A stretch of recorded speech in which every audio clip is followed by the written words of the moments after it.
Welcome to Clear Conversations, Entrepreneurial Legacies with your host, John Sleeting, an executive partner for Clearwater Capital Partners.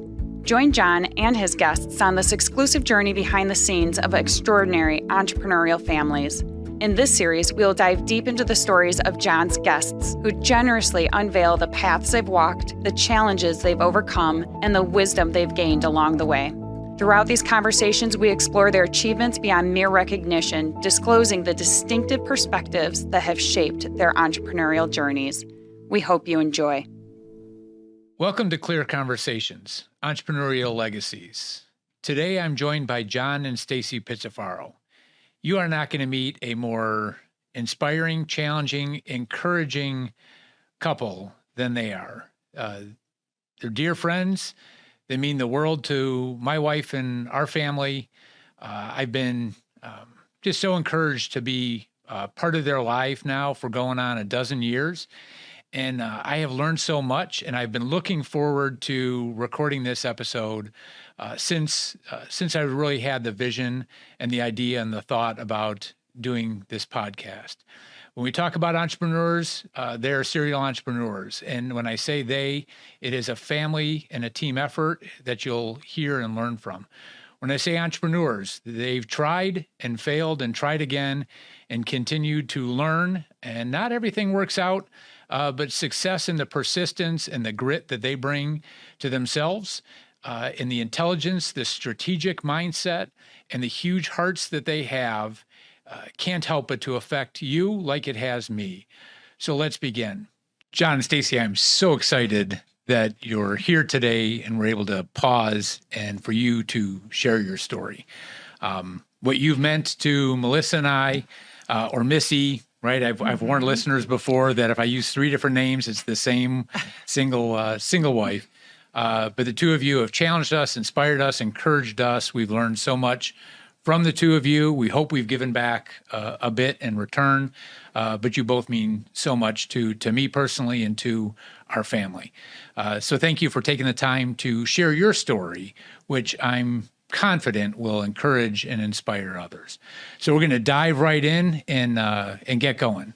And we're going to go back, right? Because legacy is what you're writing over time. And we're going to go back to the early days, John, of you growing up in a family business and sharing that story of what that was like. Because it was a family business and you were hands-on and sleeves rolled up and getting dirty in the process.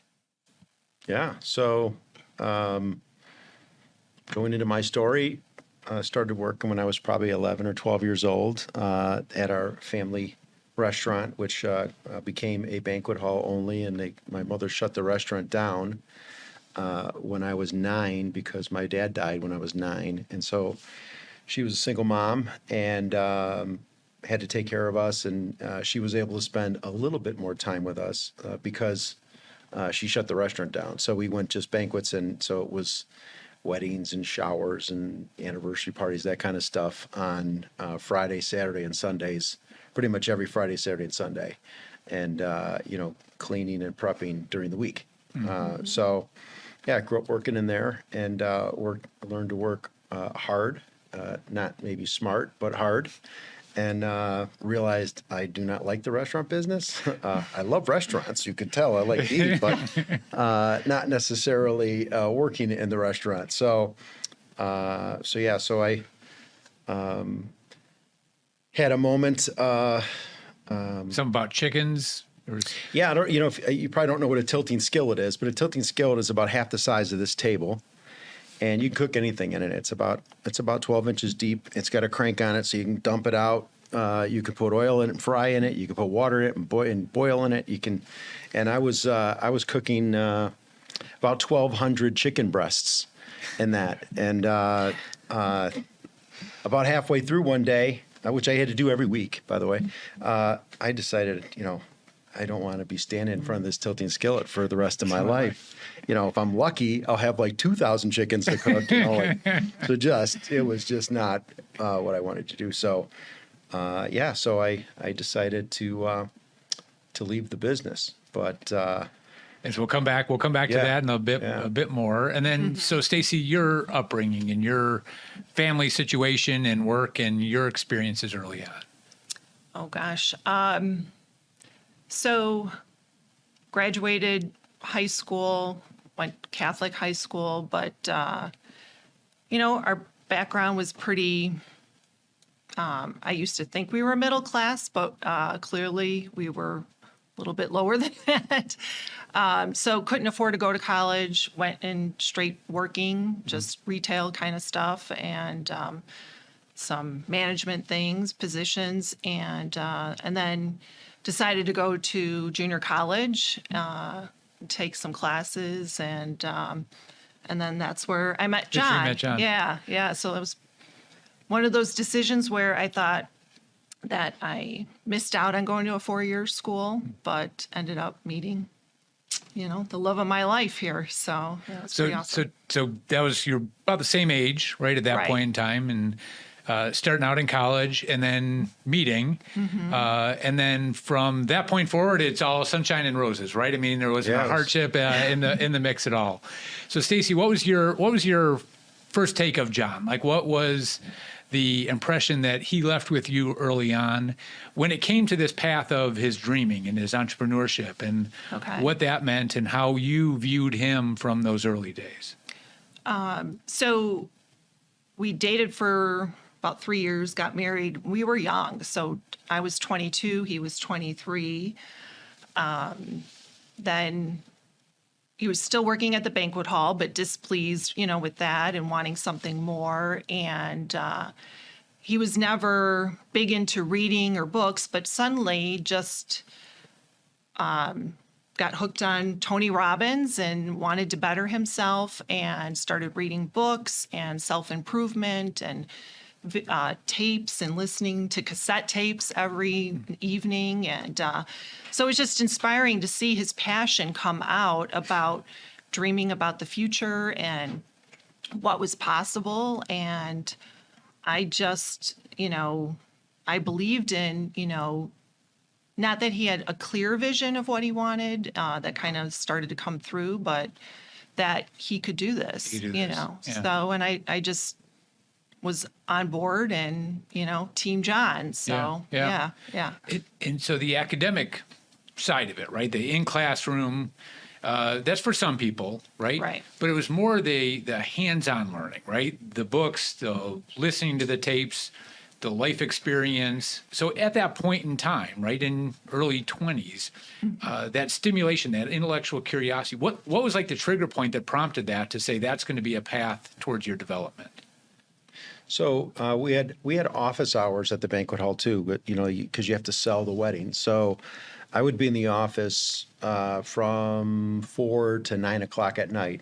So 4 in the afternoon, 9 o'clock at night during the week, and you have to sit in the office because you have to wait for the phone to ring. People are calling, and you have to wait for people to come to the door. So you're kind of, it's not like you could be doing anything. So you'd have the TV on sometimes, and a infomercial came on from Tony Robbins, and it just sucked me in.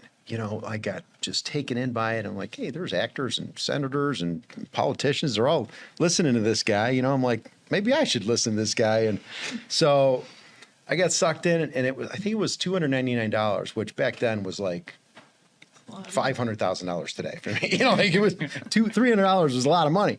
And I remember doing it. And then I remember telling Stacey, like the next day, I'm like, you're not gonna believe what I did, but I just spent $300 on an infomercial. And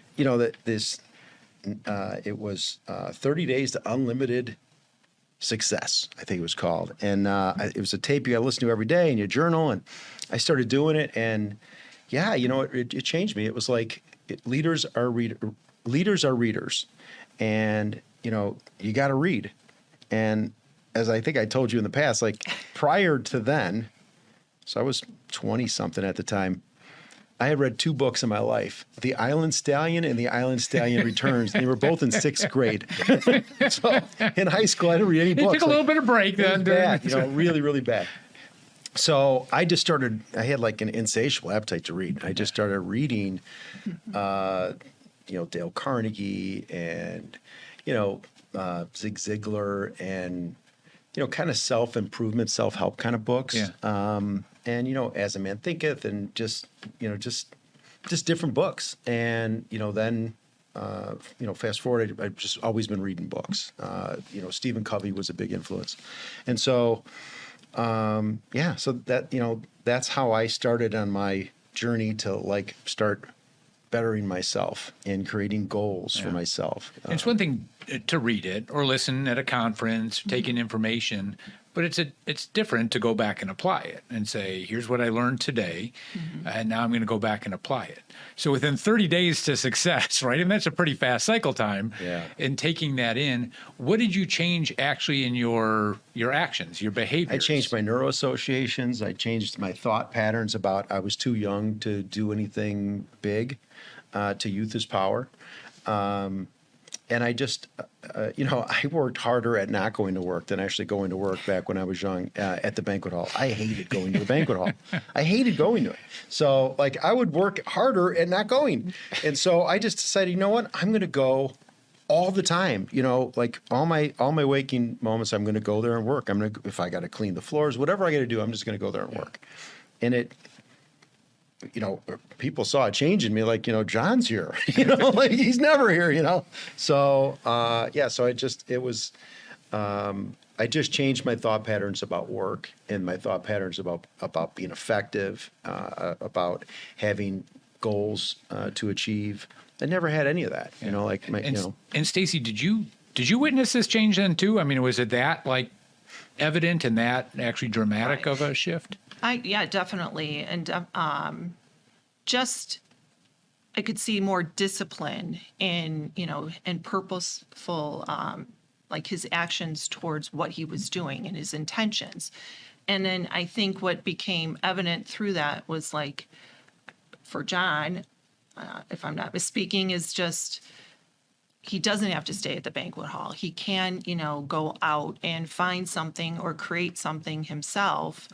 And, that took time, but he was just so driven that it was, I would sit and listen to the tapes with him sometimes because it was, interesting and things I've never heard or experienced. And I think what was important is, in school, you're just learning book stuff. This just applied to life so much more and opened your mind to possibilities. And I think it was contagious for sure. Yeah. Yeah, you're not a failure unless you quit. That was one of the things, you're not a failure unless you quit. You're going to fail at things in life, but you fail your way to success. And so I learned to look at my failures as learning experiences and growing experiences rather than failure, which people are so afraid of failure that sometimes they never try. Yeah. So I started trying lots and lots of things. And so we'll go through a few of those items, right, in terms of the trying, right? But I think it was Thomas Edison, he just found 9,999 ways that the light bulb didn't work until he came across the one, something to that effect. So, Stacey, you had shared something previously about John, which was you never disbelieved, right? In the way you framed it, you never disbelieved in John's vision and his passion. You were always believing. And so, as we start going through some of the stories, was that a decision you made consciously early on in terms of supporting and loving and caring for John? Because there were some challenges along the way too. Right.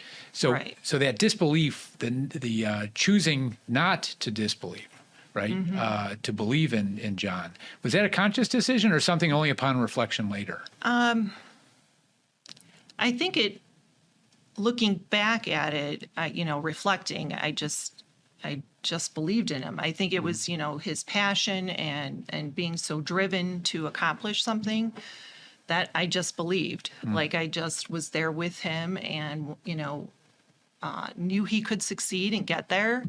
I feel like when he did leave the family business, there was a lot of negativity from other people outside of, our world that, why would you do that? You're crazy, you have this family business. I guess some of my uncles kind of gave me a hard time, who do you think you are? Right. Your family has this business. That's where you belong. That's where you should be. Who do you think you are leaving there? I would just say, that's not what I want to do. Yeah. And so it was, it was. And I just felt this purpose to support him in any way possible that I could, you know. So, yeah, I never, even in the failures, you know, it was like, yeah, it was horrible, you know, when, you know, something went wrong or we didn't have money to cover bills and things like that. It was definitely a struggle. But I never once said, you know, or thought like, what is this guy doing? Yeah. You know, like what are we thinking? Which, you know, like which How should have, devastating that which would have been. most people probably would have said, like, as we get into some of these things that I did, and the fact that she supported me through them. Like, I look back at it now, I'm like, I can't believe you did that. You know, like. Well, in this social media world, where everyone wants to put out the shiny and the fancy and the facade of what life is, you're okay talking through some of these what you call failures, but they were learnings and their development to make you into who you are today. So, what were some of those early endeavors that you embarked upon? So, people used to say, "Oh, you're a good salesperson. You're such a great salesperson." You know, when I was selling weddings at the banquet hall, which I wasn't really. In hindsight, I look back at it now, I was like, I wasn't, but compared to everybody else, I guess I was. So I said, well, I'm going to go into sales. You know, and I had read The Art of the Deal by Donald Trump. You know, at the time, I'm like, you know, Donald Trump, man, he made a bunch of money in real estate. I'm going to go sell real estate, you know. So I go out to sell real estate and I realize, wait, no, I gotta own the real estate to make the money. I can't just be a realtor. But I couldn't afford to buy any nice property, so I was in the Austin area. I was in Humboldt Park, and I bought a couple of buildings to manage residential. And this is in Chicago for This is in listeners. Chicago, yeah, and this is in not that great of a part of Chicago. And one of them was a Section 8 building, which is government subsidized rents, and I was too soft to collect the rent. I couldn't collect the rent, you know, and I would go to the door. It'd be like the 12th, you know, the rent is due on the 1st. It'd be like the 12th or the 15th. I'd go to the door and be like, hey, you know, it's the landlord, you know, the rent was due on the 1st. And, you know, the tenant would say, well, the Lord hasn't delivered the rent yet. And at that time, I wasn't a Christian. And so I'm like, well, the Lord delivered the mortgage and I got to pay it, you know. So, and they would just, you know, give me $200 and I would take it. And it would be death by 1,000 cuts, you know, like slowly I was sinking into, you know, a horrible place where, meanwhile, I took our wedding money without telling Stacey, and I bought a HUD property in Round Lake as a quick flip for us to live in. And so I drove her up to Round Lake and showed her this house, and she's like, "Well, what are we doing up here?" I said, "Well, I bought it; it's ours, you know, and we're gonna quick flip it." And she started crying. It's about an hour and a half drive, right, from downtown Chicago. Exactly. Up to So it's an hour and a half away from where we grew up in the city. She grew up in the city. I grew up in the city of Chicago, and so now we're out in the country, out in the middle of nowhere. And It's quiet. It's so it got bad. You know, she was so there was a point where you know, I basically lost both of those buildings. One was to foreclosure, and one I had sold for a loss, and lost all our money. And she was supporting us on $9 an hour working at kinder care. And I think I shared with you. You know, we had $804 was our PITI, principal, interest, taxes, and insurance. As long as we paid $804, they could not take that house away from us in Round Lake because, you know, we were getting served constantly from debt collectors. I mean, it was bad. You know, Stacey be answering the front door. You're running out the back. Stacey be answering, and you know, I would be telling her, "Don't answer the door." You know, I'd be diving to the floor because I don't want to take that service yet because we can't afford to pay it. So Stacey, go to the door, take it. I'm like, "What are you doing?" So, but you believed. You continued to believe through these ups. Through the stress, you know, at the time, as John said, we weren't Christians yet. But as I reflect back, I refer to those as our desert times, like, you know, days in the desert. Days in the desert, and just the struggle and, you know, trying to pay the bills and not having money, and going to my parents' house on the weekends for dinner because that's how we could eat, you know, or he'd pick up leftover food From the his banquet hall. family. We'd go to the And that- banquet hall every week. On Monday, I'd go to the banquet hall, and we'd pick up a bunch of leftover food from the weddings, and we'd take that home. That- We did that during the week, and on the Yeah. weekend, we'd go by our parents for dinner. And I call those the good old days. The good old days. She calls them the days in the desert. Yes. They're the good old days to me. I'm like, there's so like talking about support, right? So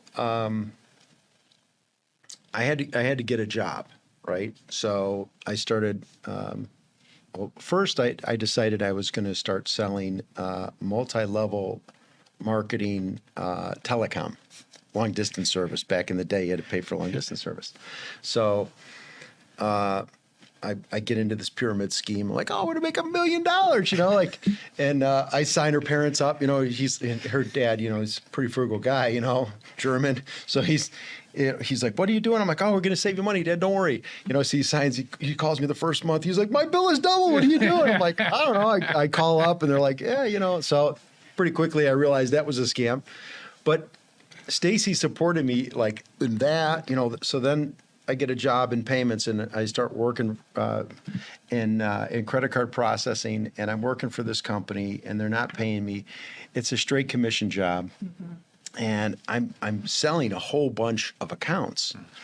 And I mean, the commission per account is a lot of money.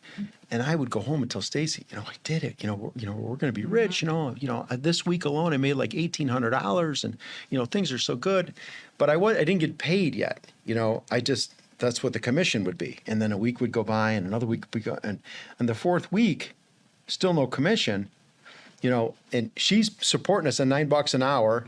I'm avoiding pay tolls going back to Round Lake because I can't put 40 cents into the thing for a pay for the toll. And so found out that company was some scoundrels that I was working for. And so I went to another company in payments and another scoundrel in the business. However, that person told me to go to Willow Creek Church. So before we turn that corner, there's something we've talked about multiple times, right? Which is going out and slaying dragons, right? So as you put on the armor and you're heading out for the day and all the battles from collecting rent to dealing with and pursuing these different endeavors, the opportunity for disbelief, right? The opportunity for a spouse to step in and question and doubt could be devastating. Help people understand a little bit how meaningful that was. It was after we were saved that really came into play. So through a course of action, we started going to Willow Creek Church, and we both became Christians. It's a long story, but we'll leave that out of it this time. And I started my own company in credit card processing because these people I was working for, weren't paying us. But you also saw the opportunity there. Yeah, but I saw opportunity there, and that's all I had to go with. So like Tony Robbins said, you're not a failure unless you quit. So I just kept going to the next thing, to the next thing, to the next thing, and at one point, one of those bosses had me selling multi-level credit repair. My FICO score at the time was probably 300. And I'm out selling credit repair services to people like, I'm going to help them. Like, are you kidding me? I drove up in this jalopy, I can help you. I'm going to help you get your credit better. It's crazy. But even then, she always supported me. And as we started the business, and it was just, one day, it was like, oh, things are going good, and then the next day, oh, we're going out of business. Mm-hmm. And, just up and down, up and down, up and down. Mm-hmm. And from your starting at Willow Creek Community Church, and you started reading, right? So kind of picking up the books again, and you started reading the Bible and listening to the teachings. And you step back and said, okay, if this is what we're believing, then this is what we need to do, and we need to start acting upon that. And how quickly did you start incorporating that acting upon what you were learning? Well, I got saved first, right? Well, I think you were a seeker first. Right.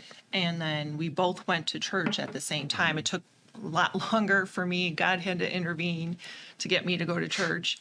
But we both went, and with the first or second time of going, I mean, we just sobbed like babies because I just felt like the pastor was talking directly to us about our life, about what we were going through, and the possibilities of doing life better. So, Because you felt like you were at rock bottom in there, right? Oh my I mean, gosh, you felt I like was you couldn't go any yeah. lower. I mean, is that fair? for sure. I mean, I was breaking out in hives just from stress. And I had to say to John at one point, like, you can't tell me anymore. Like, I could not take it anymore. The up and down, the up and down. He's like, we're just, we're going to make it this week and things are great. And literally come home the next day and be like, yeah, we're probably going to go out of business the next day. And I just I could not ride that roller coaster anymore. So, I really just had to, going to church and having a place to just learn about God and that relationship and to put our faith and trust in Him just was a lifeline. It was a lifeline at that point. Gave hope at that point. Yeah, and no matter what happened, at least, I don't know, it just that, like you said, gave us hope that Right. there was possibilities there. We immediately started tithing. I mean, as soon as we accepted Christ, it's like, all right, we got to give 10% of our gross income.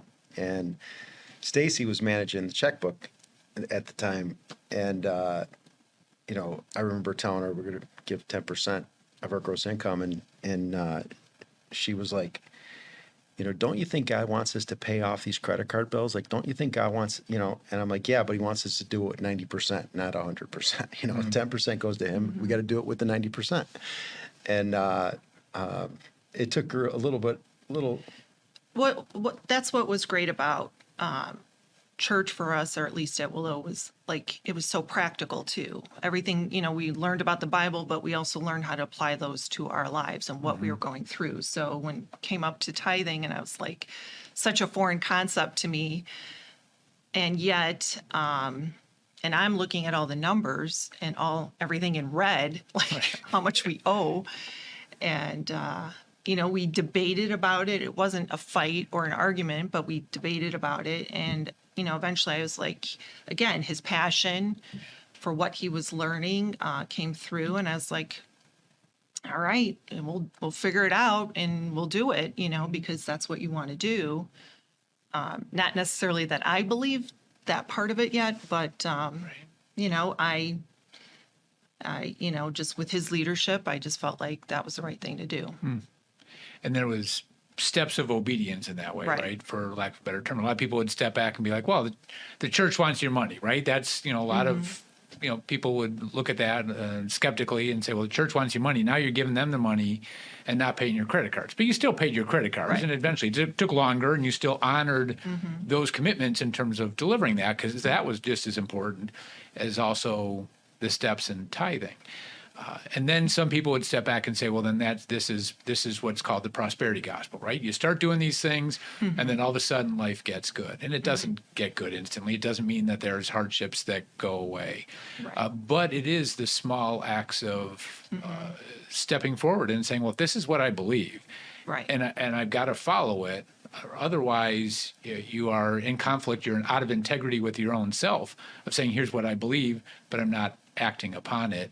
I actually have to live this out. And so you started living it out that way. You lived that out with the people that you were hiring now and employing, because you're into credit card processing. You worked with people that were unscrupulous, but you saw the business opportunity, you pursued the business opportunity, and then you started bringing in good people to work around you and develop them and lead as well. Yeah, for many years I couldn't afford to bring in, like higher end talent. So I was doing a lot of the work. Like I was doing kind of everything. And it was just, when we talk about slaying dragons, it's like every day I would go out and something would take my head off my shoulders and put it in my hands, and then I would come home and Stacey would take my head back out of my hands and put it on my shoulders, and she would have a nice dinner to come home Yeah, to. so, like, pack him a lunch for the next day Yeah. and write a little note in there or put something in his car just to know him, I love you, I support you. Yeah. And just, I knew it was hard and it was stressful. and that was just, it was so much. Like, you don't realize, like, when everyone is against you and the odds are against you, like a bank wouldn't loan us any money. Like, we ate what we killed, and like, there were times where if we didn't have a good Monday and Tuesday, on Wednesday, I would lay off 30 people because I couldn't pay them on Friday. And they'd say, well, when could we come back? I'm like, well, come back next week and we'll see how things are then. I've had meetings with, 45 employees where I'm holding the paychecks and I'm like, here's the paychecks. If everybody takes one, they're going to bounce. Who could take one for the team this week? And to a person, everyone would say, yeah, we're good, But it was just, unbelievable. The way God showed up and the way Stacey supported me, like, I couldn't have done what she did, because she like, most people be like, are you crazy? Why would you support him in that? Like, why would you support him in this multi-level marketing this or pyramid scheme that? Because had she not done that, I probably would have been crushed. Because the only thing I had going for me is she believed in me. Like, if it wasn't for her believing in me, I would never have kept going, ever, So it was like, so most people would be like, are you crazy? What are you doing? You shouldn't be doing multi-level marketing credit repair. You're a moron, and so, but she never once did that. Had she done that, it would have been over. Which is exactly why having the two of you together here now, right? From you're 19 years old, plus or minus around there when you first met.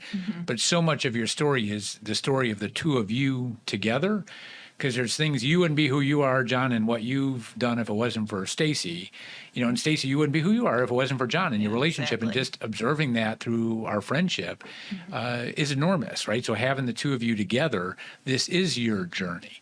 And so like the disbelief and say that being more of a reflection than it being this conscious decision, Right. that support, that understanding in the moment that you in a few words probably could have crushed John more than anybody or anything else would have done. Did you realize that you had that power in your voice and how you related together? Because we didn't have much, I felt like all I had to give was my support at that time. So writing a note or, my love language is acts of service. So that comes naturally to me to just serve or do what I can to make something easier or for him. And just knowing, like, you could just see the stress that he would come home with. So I couldn't jump on him for, well, geez, the lawn needs to be cut. Or this or that, or, we don't have money for this, so I just felt like, I just felt the best thing I could do is just support him and encourage him. And like I said, little notes or just, it's funny when he looks back in some of his journals, because he kept journals through, I think almost to a T, like every day, it's like, what I made for dinner that night, because he was so happy just to have a dinner to come home to, and he loves food. So we just laugh hysterically. Just, he'd talk about some struggle, and it's like, but Stacey had dinner. Chicken a la king. She made chicken a la And nothing fancy, tuna casserole, one of my favorites. So But the wisdom, though, in the power of support, the wisdom in the affirmation, the wisdom in the encouragement that's there to fight another day is enormous, right? And is still there to this day in your relationship. If she would have came up to me one time and said, maybe you should call your mother and see if you can go back to the banquet hall. Game over. That's it. Yeah. Done. I would have been crushed. Yeah. But now you move through those years, right? And we'll call those early years, even some of the middle years. You're now growing primary business, right? And you're involved in other things. We've got multiple logos on the screen, and but you have a primary business that you continue to grow. What did you learn about your leadership, dealing with employees, going from you built a culture where you're willing to have people step up and say, I'm not going to cash my check so the team can, to developing a extremely successful business and bringing individuals around and leading and developing a culture that's very unique and was very successful too. How did you go through that? How did you continue to transform yourself in your leadership, and what were some of the keys? The majority of it, God used Pastor Hybels in my life. Bill Hybels was instrumental in my life. Between the messages on Sunday and the Global Leadership Summit that was put on at Willow Creek Church, still put on next month. We'll be there. Like I said, I didn't go. I did terrible in school. I went to junior college and I met my bride, but I didn't get any credit hours. I just went there to play. I mean, that's what I did. Like, I just went there to play, and I met Stacey, and that's what I got out of college, which is the best thing you could possibly get out of college. So, my dad died when I was 9. I didn't really have any kind of direction, and Anthony Robbins was the first bit of direction. And male leadership too. And leadership. And then, Bill Hybels from the stage, because I didn't know him, but from his sermons on Sunday and leadership, which, as she said, were very practical, blended in with practicality and relevancy, and that's a word. And then with the summit, that's how I learned business. That's how I can still quote little things like never build a business around one charismatic leader. I realized don't build a business around me. I need to build it sustainably where I shouldn't, if it's built around me, it can fail. If it's built around everyone, it can't fail. So, just things like that, it sounds nuts, but that's where I got most of my business acumen and leadership was from there. And so you built a great team, extremely successful business. As that business continued to grow, right, it also goes from being concerned about how do you pay the bills, and things evolve, and all of a sudden you look up one day and you're like, okay, wait, now we've got this huge asset that's on our balance sheet, right? And the income and the cash flow that's coming out of that business, but it's an extremely valuable venture. What did you learn about that process too? What did you understand? What were ahas as you were realizing all of a sudden we've got this very valuable asset that was called your business? Well, you want to be a steward, a good steward. And so, I wanted to bring Christ into the workplace. So we got a corporate chaplain, and I called it our business family. And, we started doing mission trips with people. We started, we had people accepting Christ in the business through our corporate chaplain that didn't go to church, 70% of people don't go to church, so we bring the church to work. They go to work. So, I was really enjoying that. And, part of the challenge with that, though, is like when you talk about, monetizing a business or, selling a business, you don't sell your family.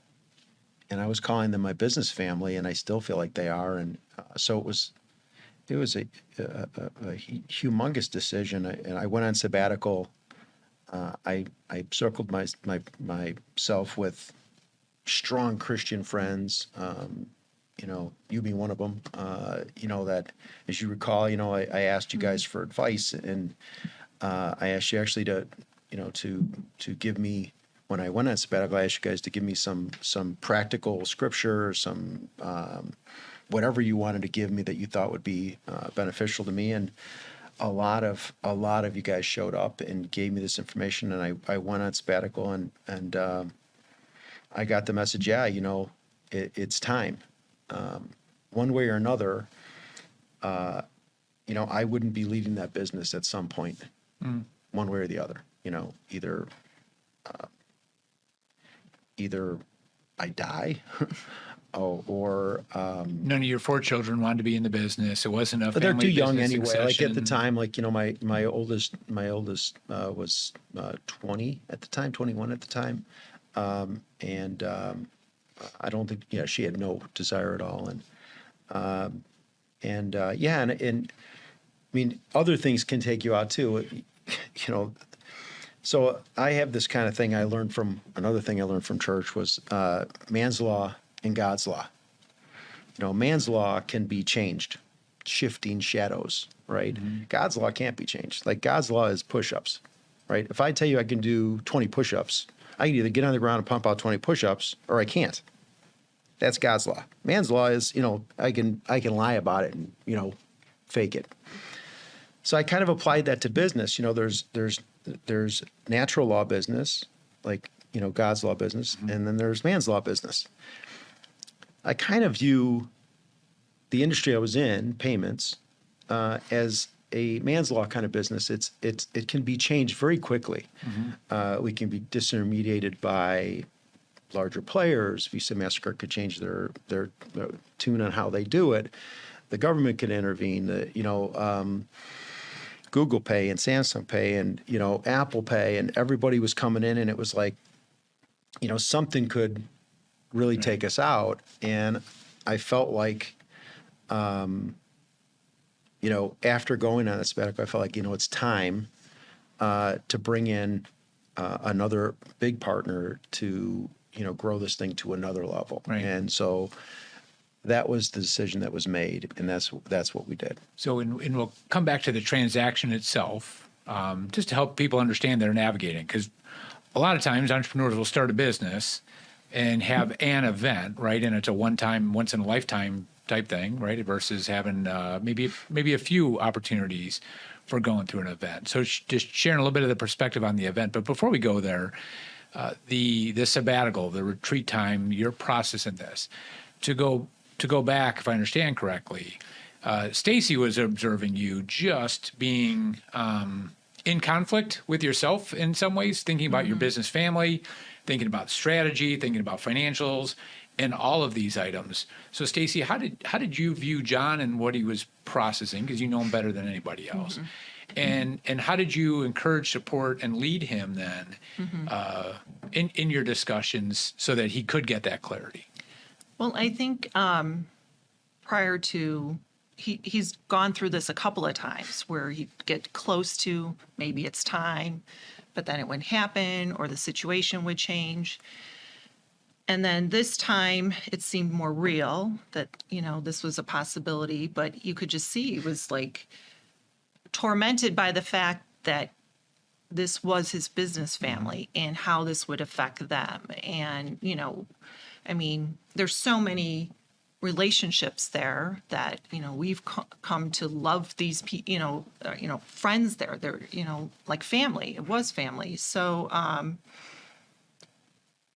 he just was not getting a sense of clarity of what the right thing to do was. And he wanted to be clear one way or the other.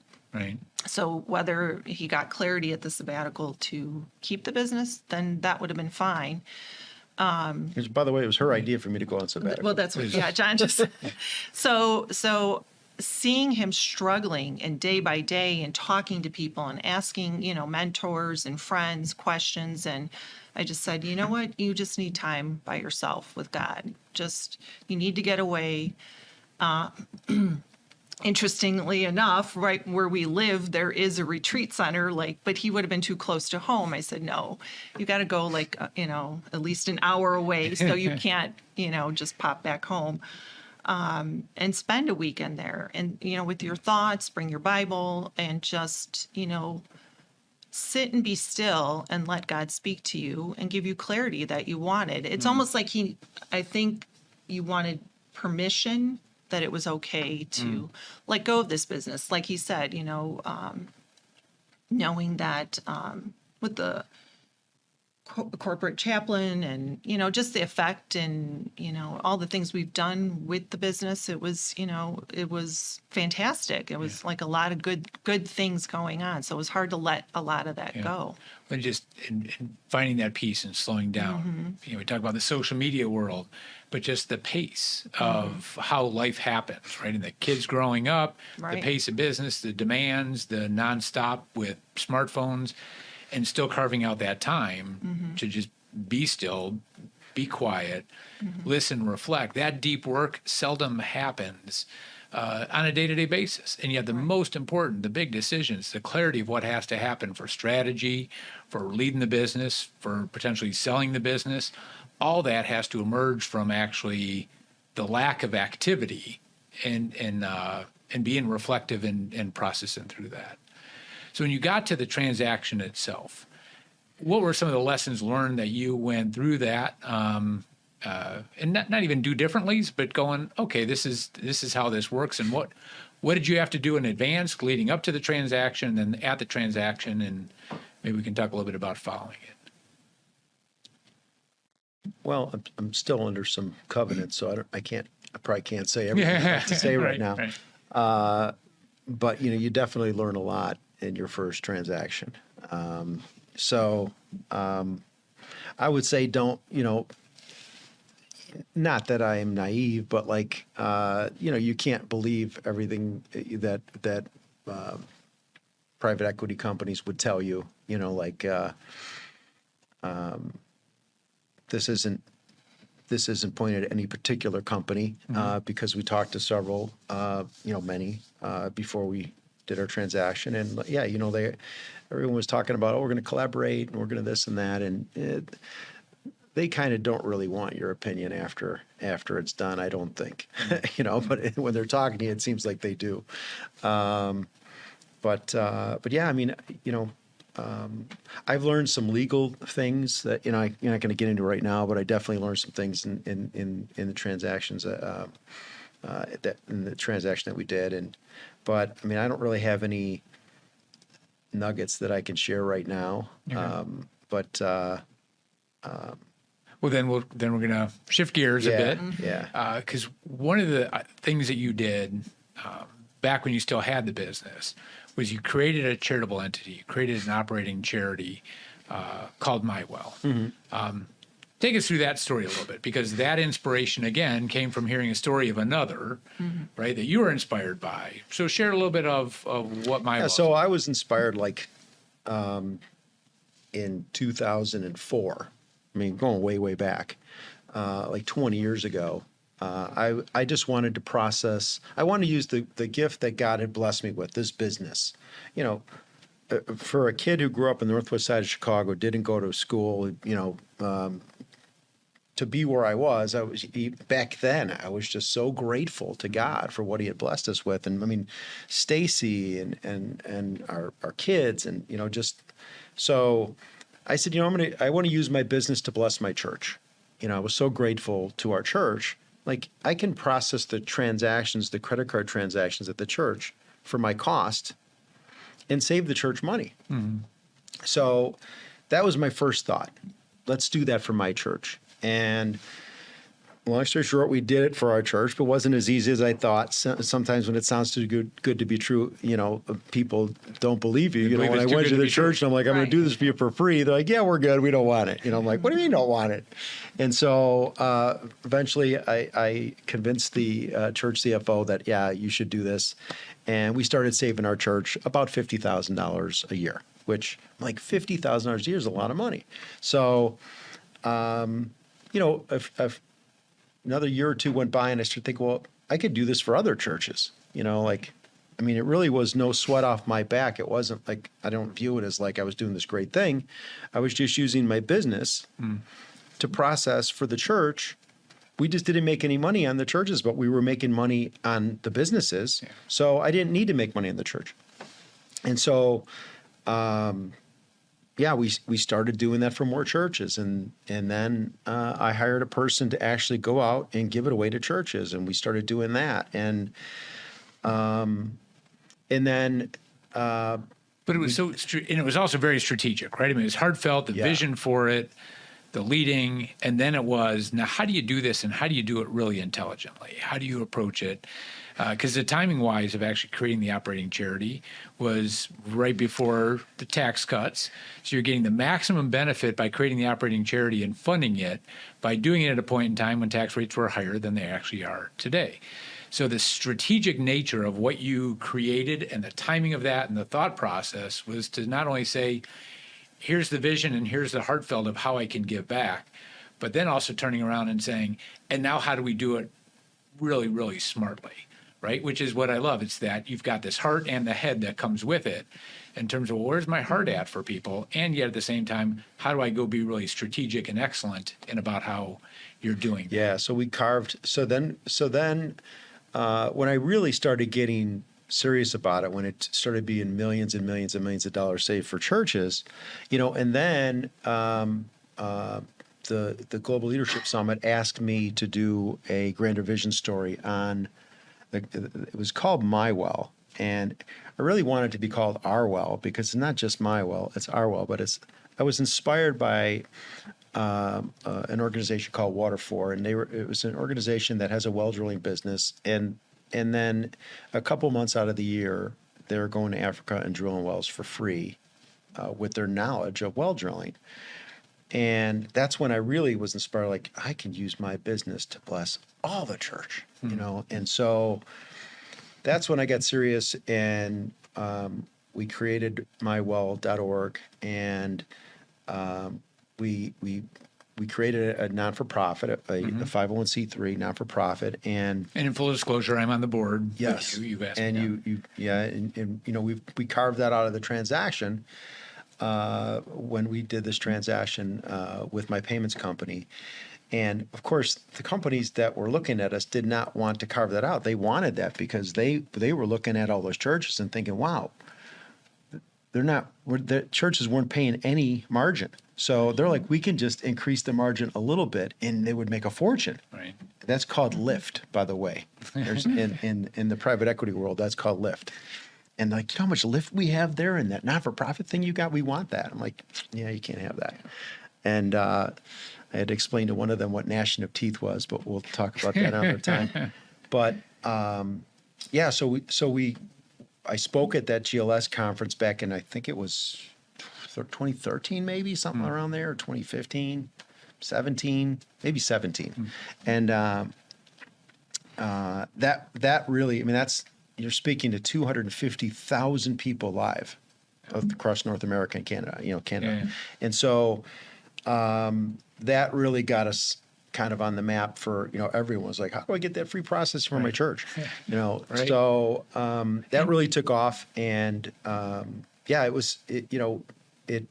we're over 50 million in savings now. We're just scratching the surface, as we're just really starting to take off. Like, churches are just starting to really figure it out.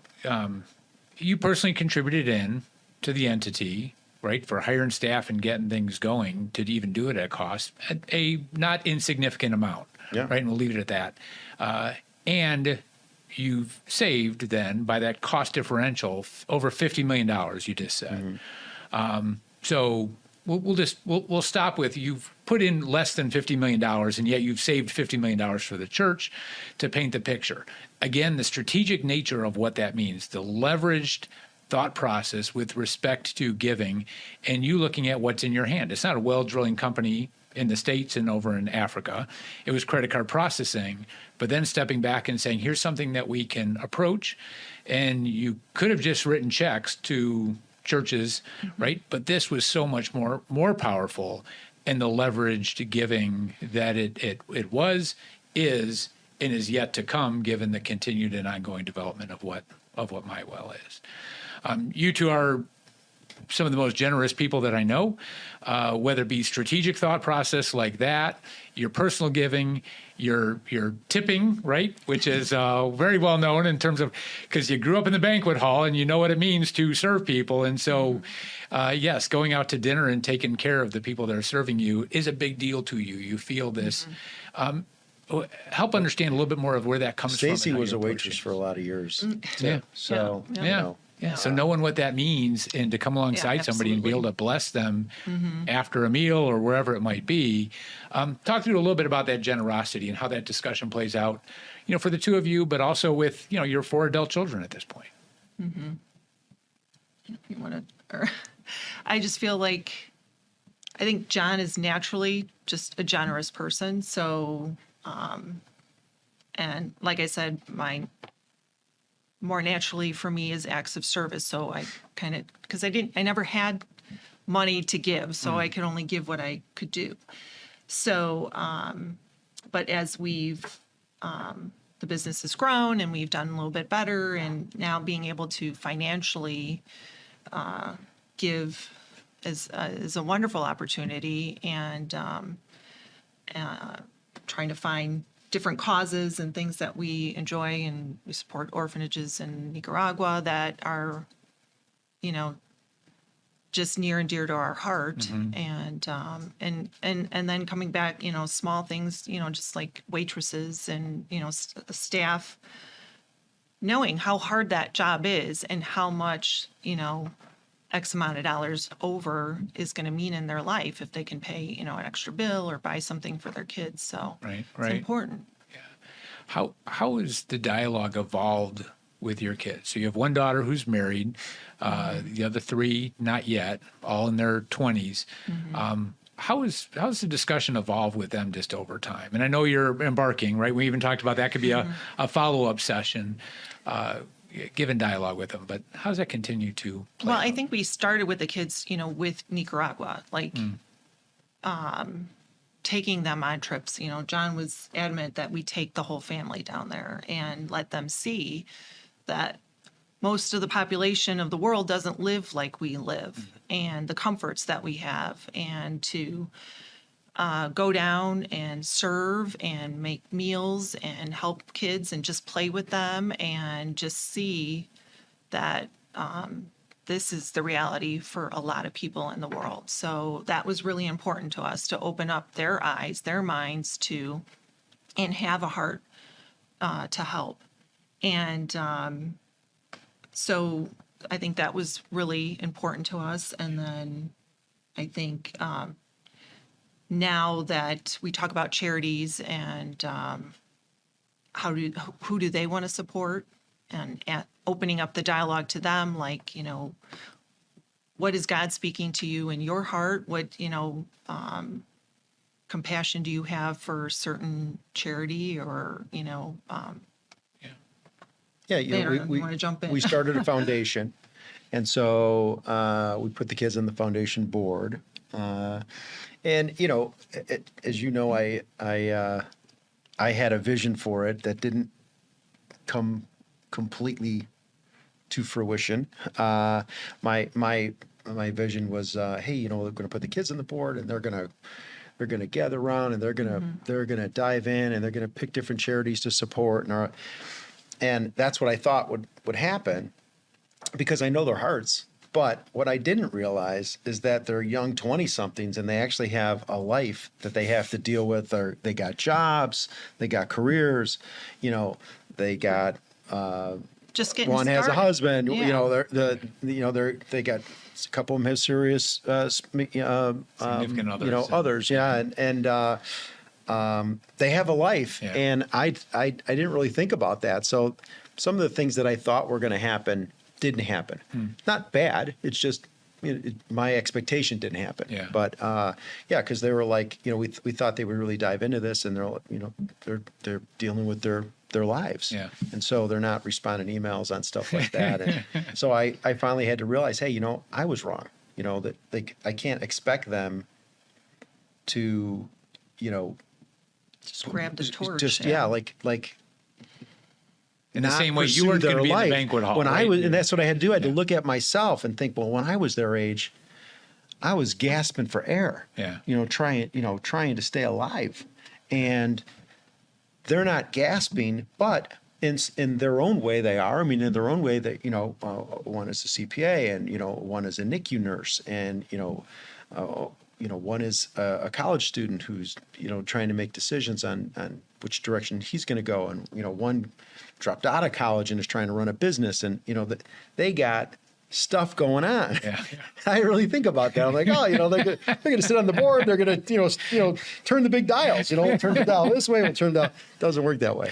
So yeah. So you'll learn. You learn as you go. Yeah. You learn. But it's even an open dialogue, right? It's open dialogue. Because the two of you both said, we talk about this entrepreneurial legacies and what's the legacy, and you both said, well, our kids are our legacy. That's the legacy. It's, there's estate documents and tax returns and gifting and all this kind of stuff that happens, financially in the businesses, but you want your kids to be your legacy.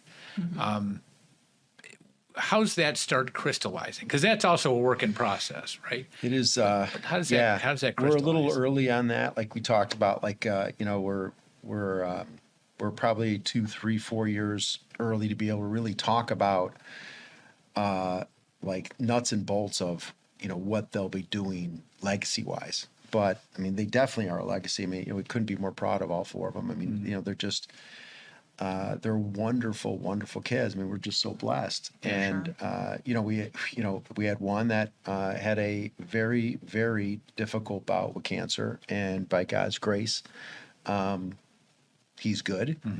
He's cancer free.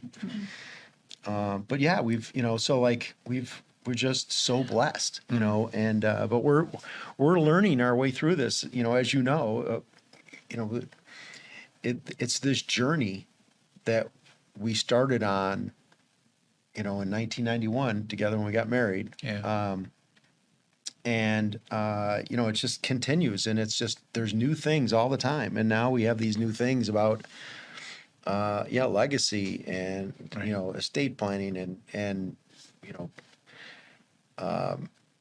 what role, if any, our kids want to play in it. Right. We want them to be happy. If they want to be involved in it, great. If they don't want to be involved in it, they don't have to be. Right. So. But I think what was important for us is you don't know what you don't know, right? So that's where I think, you came in. And when we started, I don't know how many years ago, talking about the business and, eventually hoping get to a point of selling the business or whatever would happen with that, and how is that going to look, and what buckets are we going to fill, and you drawing us diagrams along the way, and A lot of pictures. A lot of pictures. and foundation, and just coming alongside us and really just being such a guide for us of what we could do. Again, not knowing what the possibilities were, not knowing how to manage different decisions we wanted to make and goals we wanted to achieve. So that was like, I just feel like you were one of the blessings in our lives that to be able to trust you, and your motivations were always just so, it was like truly just to help us, and that's how it felt. So I always appreciated that. Well, thank you. So yeah, guiding us through, and talking about legacy wise, and I don't even think we were even on thinking about that Yeah. until you brought it up. That You know was- what I mean? That was, can't give you enough credit. I mean, like some people would say, oh, John quarterbacked for us, but you didn't just quarterback for us. I mean, you led, you coached too, you're like a player coach, so yeah, I feel so confident in the plan that you put together for us. I don't want this to turn into a plug for you, but I'm not paying you for this. Yes. Yeah. But it means the world to me. we just, we're in Bible study together now with you and Missy, and just like, we're doing life together. And, you took a big piece of of our, I hate to say problems, but challenges that we have, like, and you dealt with those for us in a way that made sense to us and in a way that makes us comfortable. So, I mean, I don't know, other people might not like that way. I don't know, but so, and when I think about like my business partners, you work with them and help them, and they're grateful, and like, so it's so that was a big part of it, because it's another business now. It's like I went from, I'm kind of talking out loud right now, but like I went from like the payments business to now we're in the business of, all right, what do we do with everything that we got from the payments business? We don't, like we want to be good stewards of that too. Right. So it's another business. Right. And so we're learning that business as we go, and you're giving us materials, you give, some of the books you give us. Sometimes it takes me, a little while before I decide to actually read it. But when I do, you see what happens. I dive into it. So you apply it very quickly and be like, okay, let's go. So, I'm extremely humbled. Here we are on a podcast, right? I feel like a loss for words in a bit. I started out, you guys, mean the worlds to us in the relationship, the friendship, the study, being over on July 4th, and all the extended family and the relationship that goes way beyond, and the kids. It's a sacred place that I don't take lightly. And thank you for allowing me to be on the journey with you. I think we will have a lot more things to continue to talk about, but for the sake of time on this episode, I think we're going to wrap it up at this point in time. But if you can share words of encouragement, inspiration, challenge to other entrepreneurial families and how they're approaching things, and that would be a good way for us to end. So, John, do you want to go first, and then we'll give Stacey the last word? My advice would be to never, never, never, ever quit. Like I learned through my life now, you're only a failure if you quit. If you keep going, eventually you're going to pop out somewhere, to some level of success. But if you quit, maybe not. So I would just say, just keep fighting, just keep fighting, keep swinging, and eventually, you're going to come out on top. Yeah. I think what's awesome is all those things that John has learned, he's sharing with our kids, and because nobody wants to fail, right? And you're embarrassed and this and that. And, but he's always teaching them, like, it's okay to fail. You're one step closer. You might have to change your path, might have to make some adjustments, but you're one step closer to succeeding.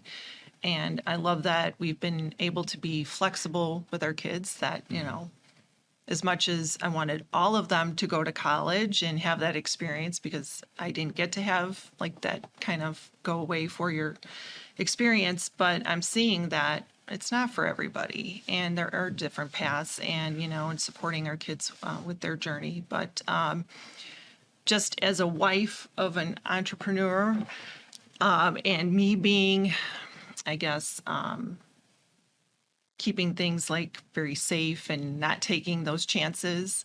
But I think my big chance is that I just followed him. But just support, like how important, like looking back now and realizing and hearing, how that could have crushed him if I wasn't supporting him the way I did. It just means the world to me that I did do the right thing for us and our family. And as a Christian, I can't help but say that just prayer.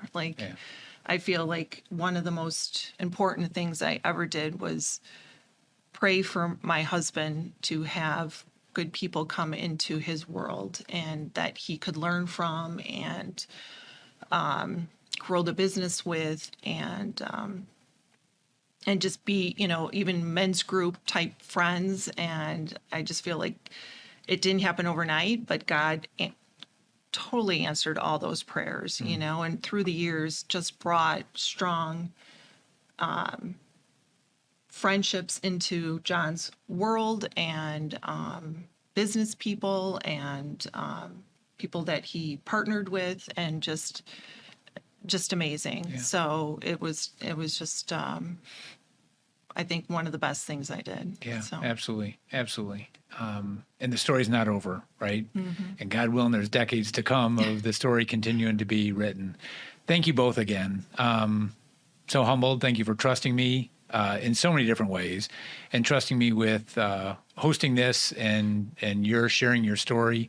Because like for me, I know it's going to have an impact on a lot of people. So thank you again, and look forward to part B in our episode series here then too at some point in the future. Thank you. And thank you for listening in.